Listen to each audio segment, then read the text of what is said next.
সাবধান! ভিতরে ভিডিও করা এলাও নেই। কিন্তু ভয় পাবেন না। আমি আপনাদেরকে দেখাবো ভিতরে কি দেখানো হয় তার কিছু অংশ।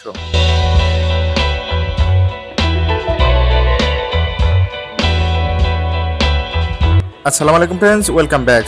অন্য একটা ভিডিও থেকে আপনাদের সবাইকে স্বাগতম। আর আজকে আমি এমন একটি জায়গায় চলে এসেছি যেখানে আসলে হয়তো আপনার অনুমান হবে যে আমি পৃথিবীতে নেই, অন্য কোনো গ্রহে চলে এসেছি।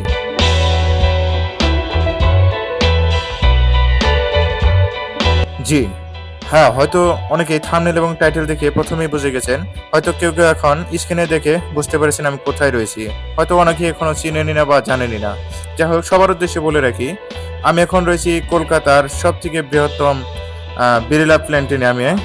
আর এই জায়গাটির বিষয়ে আপনাদেরকে কিছু তথ্য তুলে ধরবো। এখানে কিভাবে আসবেন, কত টাকার টিকিট, কি দেখবেন বা এখানে আসার মূল উদ্দেশ্যটাই বা কি ফায়দা হতে পারে এখানে আসলে, সমস্ত তথ্যই আপনাকে তুলে ধরবো এই ভিডিওতে। তাই সম্পূর্ণ ভিডিও জুড়ে রয়েছি আমি সবজুল, আপনারা আমার সঙ্গে থাকবেন।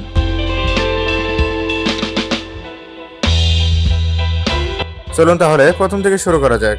এখন আমরা একটি টোটো ধরে মুকুন্দপুর থেকে যাচ্ছি যাদবপুর বাস স্ট্যান্ডের দিকে। আর সেই বাস স্ট্যান্ড থেকে চলে যাব আজকের ভিডিওর মূল আকর্ষণ বিড়লা প্ল্যানেটেরিয়ামে, এশিয়া তথা ভারতবর্ষের প্রথম বৃহত্তম তারকাগৃহ এবং বিশ্বের দ্বিতীয় প্ল্যানেটেরিয়াম এই কলকাতাতে অবস্থিত। আর সেখানে আমরা যাচ্ছি আজকে আপনাদের সঙ্গে নিয়ে। তো ভিডিওটি সম্পূর্ণ দেখবেন।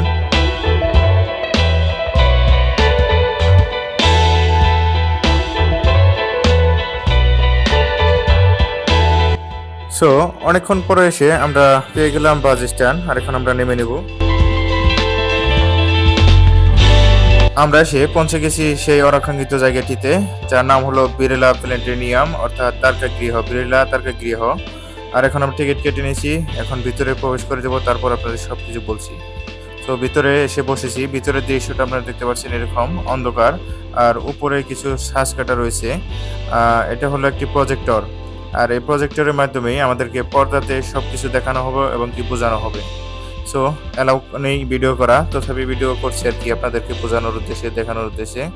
এটা হলো সেই পর্দা, একটি তারকা মণ্ডলের মতো, মানে পৃথিবী যেরকম গোলাকার সেরকম গোলাকার দিকে এটা বিশ্ব ব্রহ্মাণ্ডতে আমাদেরকে দেখাবো। এই হলো মানুষের এরকম দৃশ্য, অন্ধকার, ভিতরে খুবই অন্ধকার। শুরু হয়ে গেল। মূলত এখন আধা ঘন্টা ধরে আমাদেরকে দেখানো হবে কিভাবে, কোথা থেকে পৃথিবীর সৃষ্টি হলো, কিভাবে গ্রহ, নক্ষত্র, উল্কাপিণ্ড এগুলো সৃষ্টি হলো, এবং কিভাবে মহাকাশযান অর্থাৎ রকেট এবং স্যাটেলাইট কিভাবে পাঠানো হয় পৃথিবী থেকে মহাকাশে, এগুলো আমাদেরকে দেখানো হবে। এবং কোন গ্রহের স্থান কোথায়, কিভাবে সূর্যের চারপাশে ঘুরে এই গ্রহগুলো, সেগুলো সমস্ত কিছু কক্ষপথ দেখানো হবে, উল্কাপিণ্ডগুলো দেখানো হবে, কিভাবে পৃথিবীর সৃষ্টি হলো সেগুলো সমস্ত তথ্য তুলে ধরবে এই ভিডিওতে। আর এগুলো ভয়েস আমি এখানে দেইনি, এই কারণে কপিরাইট আসার সম্ভাবনা রয়েছে তাই। দেখতে পাচ্ছেন এই পৃথিবী, মানে অনেক সুন্দর লাগে এগুলো দেখলে। নিজে চোখে যদি না দেখেন এখানে এসে, তাহলে হয়তো বুঝতে পারবেন না, কারণ এখানে তো আমি অনেক শর্ট করে আপনাদেরকে দেখাচ্ছি, কিন্তু অনেক সময়, আধা ঘন্টা সময় আমাদেরকে এগুলো বোঝানো হয়। পৃথিবী সৃষ্টি হওয়ার আগে প্রথম অবস্থায় মহাকাশের অবস্থা কি ছিল, কোন গ্রহ কিভাবে ছিল, সমস্ত কিছু এখানে তুলে ধরে। মুঠোতে মানুষ হিসেবে আমাদের সবারই একবার করে এই তারকাগৃহে আসা উচিত, এগুলো জানা উচিত, দেখা উচিত। বিশেষ করে ছাত্র জীবনে এগুলো দেখা অনেকটাই আরো গুরুত্বপূর্ণ, কারণ এখান থেকে অনেক জ্ঞান উপার্জন করা যায় বিজ্ঞানের এই মহাকাশ সম্পর্কে, বিভিন্ন গ্রহ সম্পর্কে, পৃথিবী সৃষ্টি হওয়া সম্পর্কে অনেক কিছু ধারণা পাওয়া যায়। আর সমস্ত কিছু নিজের চোখের সামনে এত স্পষ্টভাবে দেখা যায় যেন মুখে বলার মতো নয়। অনেকটাই ভালো লাগে আর কি। মোটেতে কোনো সময় বোরিং লাগবে না। এসি রুম, আপনাকে কোনো গরমের উদ্বেগ দিবে না, গরম বুঝতে পারবেন না, বসে অনেক সময় খুবই আরামদায়ক ভাবে দেখতে পারবেন। চলুন তাহলে একটু এর বিষয়ে জেনে নেওয়া যাক। এটা হলো এশিয়া তথা ভারতবর্ষের প্রথম বৃহত্তম তারকাগৃহ এবং বিশ্বের দ্বিতীয় প্ল্যানেটেরিয়াম। একে এমপি বিড়লা প্ল্যানেটেরিয়াম হিসেবে নামকরণ করা হয়েছে। অবস্থান হাওড়া স্টেশন থেকে, শিয়ালদা স্টেশন থেকে বাসে করে যদি আসেন তাহলে এটা ময়দান নামক একটি জায়গার পাশে এবং ভিক্টোরিয়া মেমোরিয়াল পাশে অবস্থিত। হাওড়া থেকে S135 নামের একটি বাস পাবেন, সেটাতে চলে আসবেন। এবং শিয়ালদা থেকে যদি আসেন তাহলে S12 এবং 230 নাম্বার বাসে আসতে পারেন আপনারা এই প্ল্যানেটেরিয়াম দেখার। 1963 সালে 10 জুলাই তারিখে তৎকালীন ভারতের প্রধানমন্ত্রী জওহরলাল নেহরুজি এই তারকামণ্ডলটির শুভ উদ্বোধনী করে। এখানে প্রবেশের মূল্য হলো প্রত্যেক ব্যক্তির 120 টাকা করে, অর্থাৎ 120 টাকা করে, এবং স্কুল কলেজের ছাত্রদের জন্য এটা 50 টাকা করে, যদিও সেখানে 25 জন বা 20 জন একটি গ্রুপ থাকতে হবে। এখানে তিনটি ভাষার শো দেখানো হয়: বাংলা, হিন্দি এবং ইংরেজি। হিন্দি ভাষার শোটি দুপুর 12টা, দুপুর 2টো এবং বিকেল 4টায়, এবং বাংলা ভাষার শোটি বিকেল 3টা ও বিকেল 5টার সময় দেখানো হয়। ইংরেজি ভাষার শোটি দুপুর 1টা এবং সন্ধ্যা 6টায় দেখানো হয়।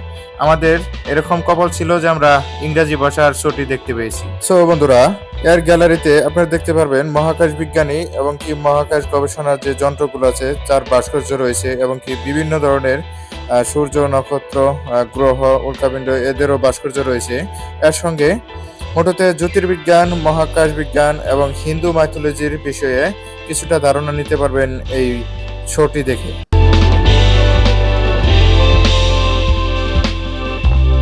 সো বন্ধুরা, এখানে তারকা গৃহে মানে তারকা মণ্ডলে এসেছিলাম কলকাতায়। সো ভিতরে ভিডিও করা এলাও নেই, তবে অনেকটাই অ্যামেজিং বস্তু দেখা যায়। সৌরজগতের সমস্ত কিছুই আপনাদেরকে তুলে ধরে আর কি, যদিও ল্যাঙ্গুয়েজটা ইংলিশে, তথাপি বোঝা যায়। খুবই সুন্দর এবং কি আমোদজনক একটি চিত্র আপনাদেরকে দেখায়, খুবই অ্যামেজিং, ভালো লাগে আর কি। সো আপনারা এসে দেখে যাবেন আর কি। এসে দেখাটাই মজা সব থেকে বেশি, যেহেতু ভিডিওতে তুলে ধরতে পারলাম না সবকিছু। সো খুবই ভালো ভালো থাকবেন, সুস্থ থাকবেন। খুদা হাফেজ, দেখা হচ্ছে নেক্সট একটি ব্লগে কলকাতা থেকে। এ পর্যন্ত চ্যানেলটি সাবস্ক্রাইব করে সঙ্গে থাকবেন এবং ফেসবুক পেজে দেখলে পেজটি ফলো করে সঙ্গে থাকবেন।